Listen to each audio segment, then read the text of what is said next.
In mid-July, major telescopes on Earth and in space will be trained on planet Jupiter for an encounter that could be one of the most significant astronomical events in history. A string of over 20 ice and dust fragments from an ancient comet will plummet into Jupiter, causing massive explosions. It's the first time ever that we've seen a comet captured in orbit around Jupiter, and it's the first time ever we'll actually be able to predict an impact.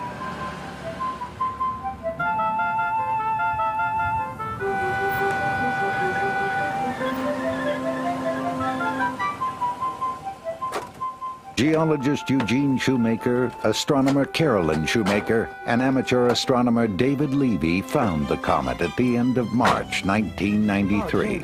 It's a lovely day.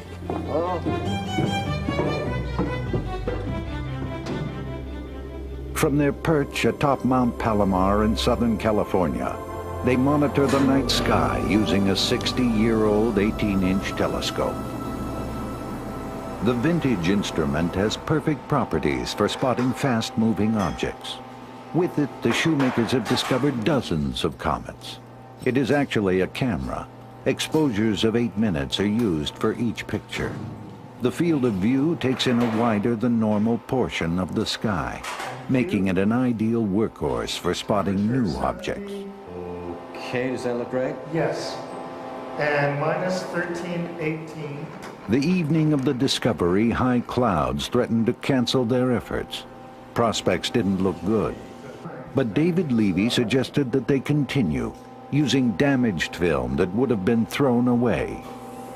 That decision paid off. We knew we had something very unusual. It was so unusual we were a little unsure just what we were dealing with. So I started to scan it, and Jupiter was a big, overexposed looking blob on one side. And I started at the top and across and down. And then as I moved across about a little more than halfway down, I suddenly thought, I saw something. Carolyn used a stereo microscope to look at 2 pictures taken 40 minutes apart of the exact same location.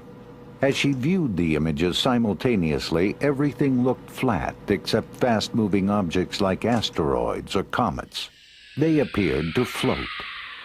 I turned to the others and I said, I don't know what I've got. It looks like a squashed comet. The squashed comet turned out to be a chain of fragments. They were formed when Jupiter's immense gravitational force pulled the comet apart as it passed by the giant planet. NASA's newly repaired Hubble Space Telescope took these images of the comet, its powerful mirrors bringing each fragment into sharp focus. Well, the $64 question is, how big are the fragments? At one point some months ago, we thought the largest fragments might be about 3, maybe even 4 kilometers across, about up to 2.5 miles in diameter. If they were that large, then altogether, these comets would deliver about 100 million megatons of energy. But no one is quite sure what effect the impacts will have on the planet, an immense globe of gas 1,000 times larger than the Earth. Timothy Dowling and Joe Harrington of the Massachusetts Institute of Technology have developed a computer model that shows the effect of the comet's impact on Jupiter's atmosphere. The comet pieces will plunge down underneath the clouds, these beautiful ammonia clouds that are on the surface, and finally just give up and explode, and all of that hot, heated gas will rise up, and then it'll fall back down, and you'll get, just like throwing a rock into a pond, you'll get this big splash and then the slower ripple. During the 6 days of bombardment, major observatories of the world hope to study the event. The impact sites will occur on the opposite side of Jupiter, away from Earth's view. Scientists hope to see after effects of the impacts, or flashes of light reflected onto Jupiter's nearby moons. The Galileo spacecraft, now en route to Jupiter, will view the event head-on, eventually sending back images. It will be an unprecedented opportunity to learn about the planet's weather patterns. Joe Harrington believes the explosions could trigger storm systems in normally stable areas. If the pieces are big enough to produce any kind of observable effect at all, anything that makes the planet look different from the way it looks today, we'll learn something. And the more changes, the more we'll learn. In fact, there are valuable lessons in store for our own planet. There are a lot of people that believe that an impact about the size of the combined comet train is what killed off the dinosaurs. Gene Shoemaker has long supported the theory that comet material landed some 4.5 billion years ago and delivered life's essential ingredients to Earth. In essence, I think we're the progeny of comets.